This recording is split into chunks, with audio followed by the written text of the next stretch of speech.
এই যে আমাদের স্যুপ চলে আসছে, টমিয়াম স্যুপ। একটা ক্লিয়ার, একটা টমিয়াম। প্রন, হ্যাঁ প্রন, চিকেন, মাশরুম সব দেওয়া আছে। ওমাইজা তুমি খাবা না মা?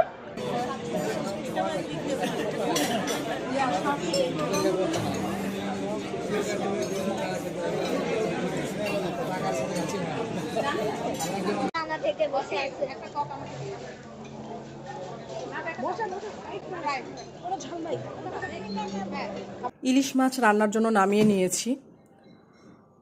ইলিশ সরিষা করব। এত বেশি ঠান্ডা লাগছে, মানে আমার মনেই হচ্ছে না যে আমি রান্না বান্না করি। মরিচটা ডলে নিই, যে সরিষা ইলিশটা রান্না করছি সেটার মধ্যে মরিচ দিয়েছি, কাঁচা মরিচ। আসসালামু আলাইকুম, welcome to our family blog BD explore. এখন এই মুহূর্তে আমি আছি হচ্ছে মোহাম্মদপুরের চিলিজ ব্রাঞ্চে। আজকে এখানে আসার কারণ, আজকে ওয়ার্দার বার্থডে। ওয়ার্দা মানে আমার ভাস্তি, অনাইজা উমাইজা ফুপাতো বোন। তো বার্থডে সেলিব্রেট করতে আমরা ফ্যামিলি সহ চলে আসছি এখানে। তো আজকে সারাদিনে কী করলাম, কী নিয়ে বিজি ছিলাম সবই কিন্তু এই ভিডিওতে থাকবে। তো আমাদের সাথে থাকবেন, ভিডিওটা দেখবেন, আশা করছি ভালো লাগবে। ইলিশ মাছ রান্নার জন্য নামিয়ে নিয়েছি। ইলিশ সরিষা করব। এত বেশি ঠান্ডা লাগছে, মানে আমার মনেই হচ্ছে না যে আমি রান্না বান্না করি। যেটা শাশুড়ি মা নিয়ে আসছে নাটোর থেকে, ইলিশ মাছ কেটে নিয়ে আসছে, যেহেতু এটা বেশি দিন ফ্রিজে থাকলে গন্ধ হয়ে যাবে। আর মা যখনই মাছ টাছ নিয়ে আসে কেটে বেছে একদম ধুয়ে নিয়ে আসে, রেডি টু কুক। আমার কোনো ঝামেলাই হয় না।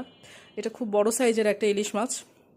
তো ভাবলাম রাতে যেহেতু আমাদের একটা প্রোগ্রাম আছে, ওয়ার্দার বার্থডে প্রোগ্রাম আছে, তো খুব হালকা লাঞ্চ একদম। ইলিশ মাছ সরিষা ইলিশ করব, আর হচ্ছে মিষ্টি কুমড়া ভর্তা। অনাইজা মিষ্টি কুমড়া ভর্তা খুব বেশি পছন্দ করে। ইলিশ মাছ যখন আমি রান্না করি, আমি এই পেঁয়াজ, আদা, রসুন এই তিনটা জিনিস খুব একদমই ব্যবহার করি না। পেঁয়াজ করি অনেক সময়, যদি খালি পেঁয়াজ দিয়ে, যেটা হয় না যে পেঁয়াজ দিয়ে ভুনা, যেটা সেটা করলে করি। কিন্তু যে সরিষা বাটা দিয়ে যখন করি, কোনো পেঁয়াজ, আদা, রসুন না, শুধু সরিষা বাটা, তেল, হলুদ, মরিচ, এটা একটা আলাদাই টেস্ট লাগে। আর ইলিশ মাছে অনেক ধরনের মশলা দিলে কিন্তু ইলিশ মাছের টেস্টটা পাওয়া যায় না, এটা আমরা জানি সবাই, আপনারাও জানেন। আমাকে জানাতে পারেন আপনাদের কেমন করে খেতে ভালো লাগে। এক একজন ইলিশ মাছের এক এক আইটেম পছন্দ, ইলিশ মাছটাই সবার পছন্দ। তো এটা এখন রান্না করব। আর চলন বিল, আমার শ্বশুরবাড়ি তো চলন বিলে, নাটোরের সিংড়ায়। তো প্রচুর মাছ পাওয়া যায়। যখনই মাছ পাওয়া যায়, মা মানে এগুলো সব সংরক্ষণ করে রাখে, কেটে টেটে আমাদের দুই বাসার জন্য, আমার বাসা আপার বাসার জন্য। সে বেঁধে এগুলো নিয়ে আসে দূর থেকে। মা বলে কথা, ছেলে মেয়ে খাবে, এটা মাদের একটা অন্যরকম শান্তি থাকে আর কি। আর আমাদের তো খুব আরাম হয়, কারণ এগুলো কোনো কাটা বাছার দায়িত্ব আমাদের উপরে থাকে না। সে মানে সুন্দর যত্ন করে, মানে সে সবসময় চিন্তা করে কিভাবে মেয়ে বউদের আরাম হয় কাজে রান্নায়, সেটাই তার সবসময় চিন্তা থাকে। আমি এই যে বিয়ের পর থেকেই দেখছি এরকম, যখনই ওখান থেকে কিছু আসে সব কিছু একদম রেডি, আমি শুধু জাস্ট রান্নায় বসায় দিই। ইভেন শাক টাক নিয়ে আসলেও সে বেছে এগুলো পাঠাবে। মাছগুলো একদম হাতে মেখে বসায় দিব। এত বেশি ঠান্ডা লাগছে। এই সেপ্টেম্বর মাসটাতে আমি 2বার জ্বরে পড়লাম। আমি বুঝলাম না, আমি এত বেশি জ্বর আমার কখনো হয় না। যাই হোক, ওষুধ খাচ্ছি, দেখা যাক। আর দুধ গতকাল রাতে জাল দিছি, এটাও নাটোর থেকে নিয়ে আসছে। আমি ফ্রিজে ঢুকাতে ভুলে গেছিলাম একদম। সকালে উঠে দেখি ছানা হয়ে গেছে, মানে কেটে ছানা। মনটা খুবই খারাপ হয়েছে, এতগুলো দুধ এত কষ্ট করে টেনে নিয়ে আসছে। আর একদম খাঁটি দুধ যেটাকে বলে, ওখান থেকে নিয়ে আসে সব সময় অনাইজা উমাইজাদের জন্য। তা এতগুলো দুধ ফেলে দিব একদম না, ভালো লাগতেছিল না। তা আমার মা তো মিষ্টি বানায়, মাকে বললাম যে মিষ্টি বানাবা কিনা। তা আমও বললো যে তার থেকে খেয়ে ফেলো, মিষ্টি থাক, তুমি খাও, এটা একদম ছানাটা তো ভালো ছানা, পিওর ছানা এটা। আর আমি ডায়েটিংয়ে আছি, ভাবলাম থাক খেয়ে ফেলি, দুধটা তো খেতেই হয়, বাচ্চাদের দিব না, আমি খেয়ে ফেলি। এই জন্য এখন এই যে দুধটা একটু মগে নিয়ে আমি রান্নাঘরের দিকে যাব। দেখি মাছটা বসায় দিয়ে আসছি, কত দূর কী হলো দেখে আসি। আর বিকালে তো, সন্ধ্যার পরে তো যাওয়া আমাদের। এখন যে একটু ড্রেসও রেডি করতে হবে বাচ্চাদের। ঠান্ডায় নাক মাথা বন্ধ হয়ে গেছে। মরিচটা ডলে নিই, যে সরিষা ইলিশটা রান্না করছি সেটার মধ্যে মরিচ দিয়েছি, কাঁচা মরিচ, বলে খাওয়ার জন্য। জানি না, আমার তো ঠান্ডা লাগছে। খাও। ভালো হয়েছে সরিষা ইলিশ, ভালো হয়েছে, মজা হয়েছে। আমি খুব একটা টেস্ট বুঝতে পারতেছি না, খুব ইলিশ মাছটাই ভালো। মা বলছিল বড় ইলিশ না, অনেক বড় ইলিশ। মরিচ দিয়ে ডলে খেতে একটু ভালো লাগছে। অনাইজা কেমন হয়েছে?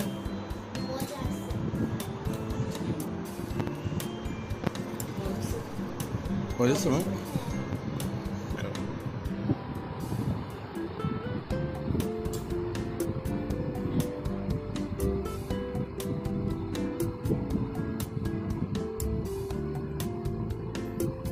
ভালো মাছটা ভালো। ঠিক আছে, খাও।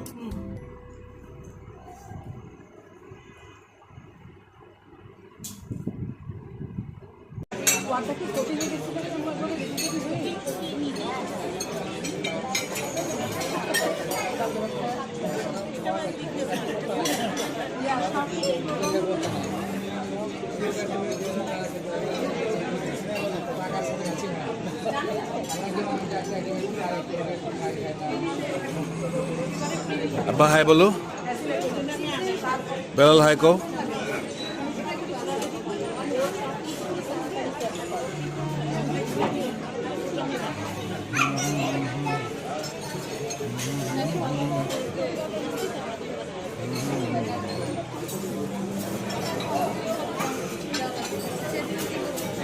ও মনের কাছে গেছে। হ্যাঁ, ও বললো না যে ও নানা করতে যাবে।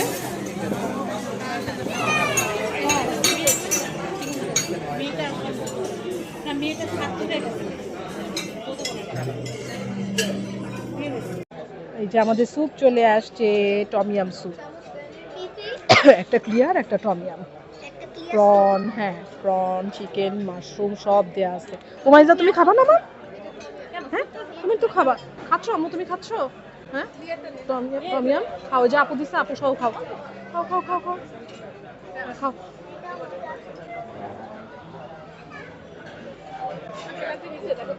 থেকে বসে আছে মজা মজা, কোনো ঝাল নাই। খাবো খাবো। ঝাল দেয় না। এদিকে তাকাও, এদিকে ব্রয়লার আছে।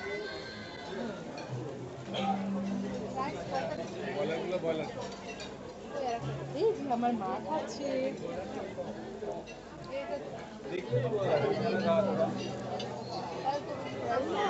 মা রাইস রাইস কি আর লাগতো না? মনে হয় লাগবে আপা। না রাইস কি আর আছে? আর কয়টা নিচ্ছি? তিনটা না হয়েছে তিনটা নেওয়া হবে। আমাকে অল্প তোমরা নাও, তোমরা নাও। ওই যে আপা কোথায় নিয়ে নিয়ে নাও।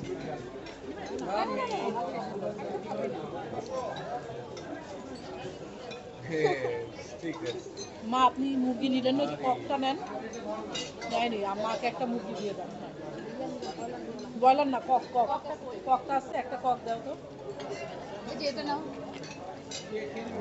আমার শাশুড়ি কক আর নাই।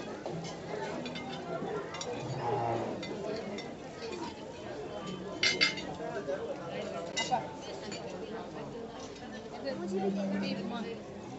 দাও তুমি কি বিফ খাবা? আচ্ছা পিপি দিবে না। দাও পেঁপে